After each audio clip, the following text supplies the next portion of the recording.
everyone, it's Deja from CrochetEverAfter.com, and right now what I'm going to show you is how to single crochet when you're working in spirals. So this is going to help you when you're doing amigurumi, and I'm going to give you some tips on how to keep track of your rounds. So let's get started.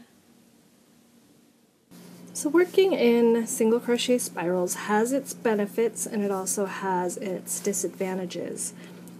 When you're doing amigurumi or stuffed animals and you're going to be closing up your project, working in spirals is the easiest and cleanest way to make your rounds.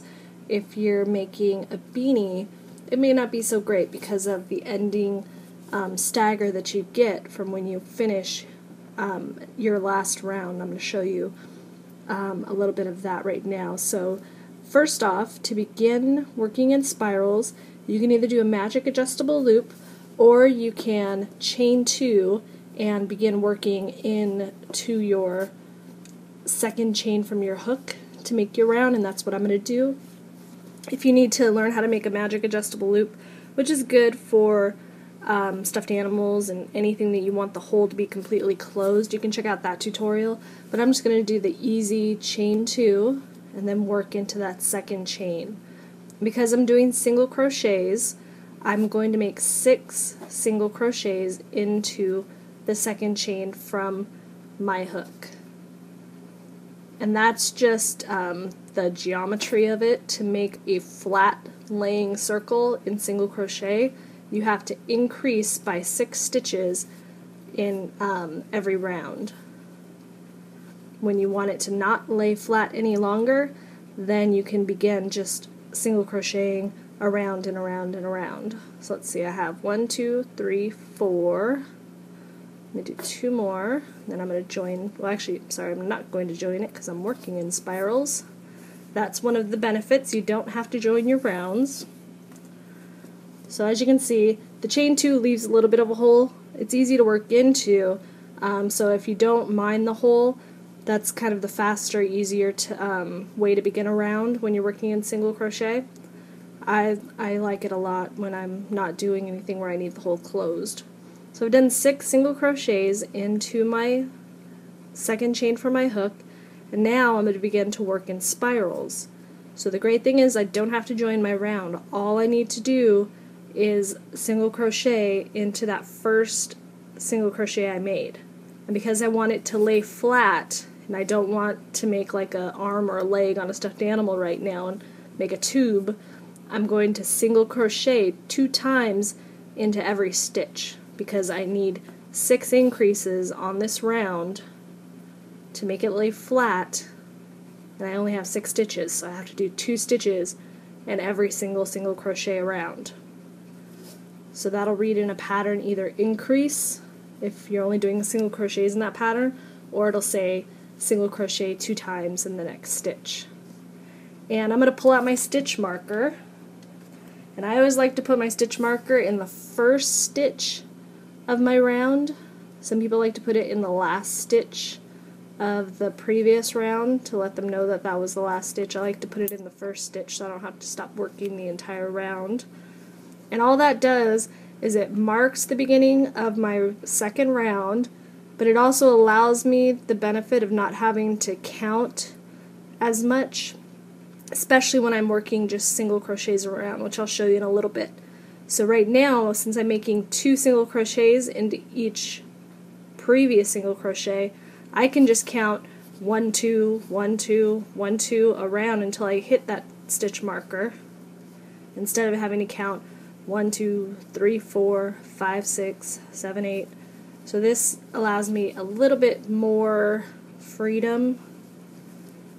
You know, if you're watching TV, 1, 2 is a lot easier to keep in your head than trying to count all the way to 12. Because you know, somebody will say a number and you'll get off in your count.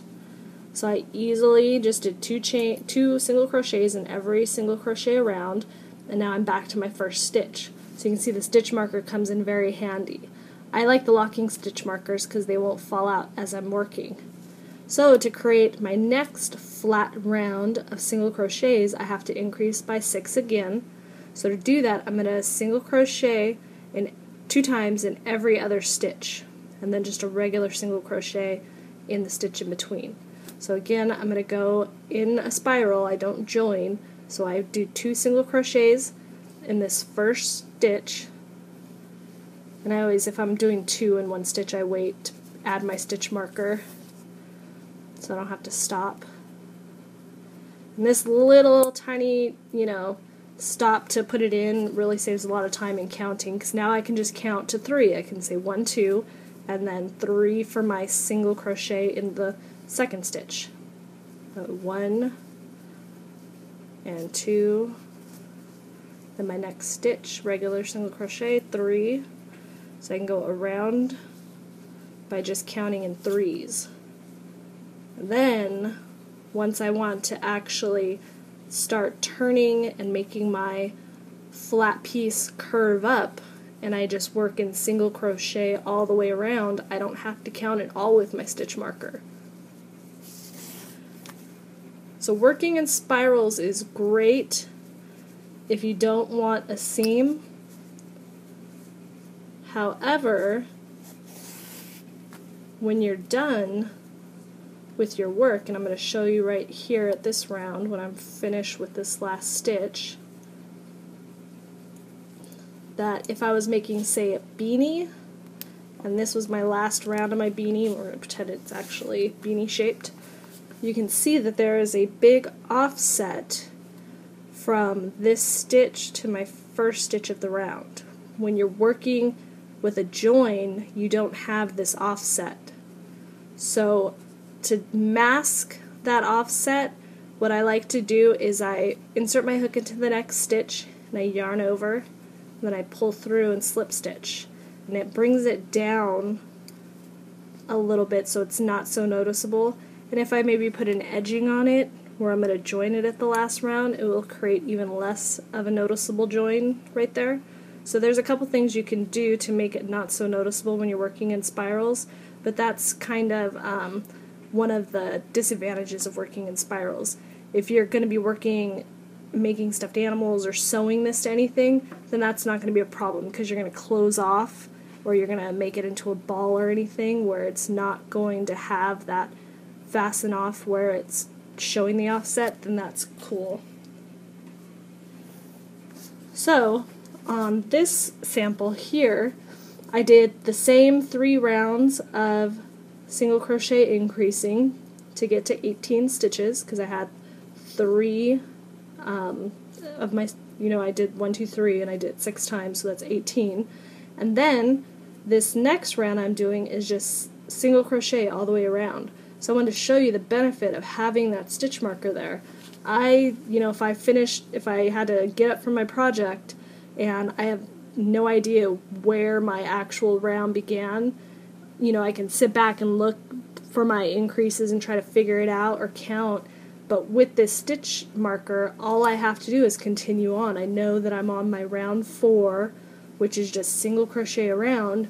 With that stitch marker, I don't have to worry about having to mark off where I left off, or if I have to get up very quickly, it's not going to throw me off. So that's the real benefit of these stitch markers once you get going just around and around, that you don't have to keep count. You can watch TV and just single crochet all you want. So you can see that there's no visible join. You can kind of see how it spirals out. You can see the beginning right here. It just goes around. So you can use it for some interesting projects also, but that's how you're going to single crochet in a spiral.